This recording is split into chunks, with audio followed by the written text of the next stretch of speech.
Karapat dapat ba si Sara Duterte, si Leni Robredo, si Risa Hontiveros, si Luke Espiritu, si Rapi Tulfo, o maging si Robin Padilla, karapat dapat ba silang maging presidente o vice-presidente ng Pilipinas? Ano-ano nga ba yung mga qualification para ikaw ay ihalal ng tao?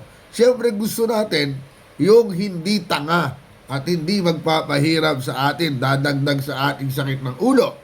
Kailangan din may nagawa, may qualification na maganda. Dapat hindi bengador. Dapat din matino ang pag-iisip. Yan yung ilan sa mga kailangan ng dapat nating iboboto. Dapat hindi naglulustay ng pondo ng bayan. Dapat tapat sa tao. Makakalikasan, no? For the environment. At dapat tunay niyang mahal ang Pilipinas. Ano ba sa tingin nyo? Sino ba sa tingin nyo ang dapat na ihalal na presidente sa 2028? Malayo pa, pero kailangan na nating pag-isipan ngayon pa lang.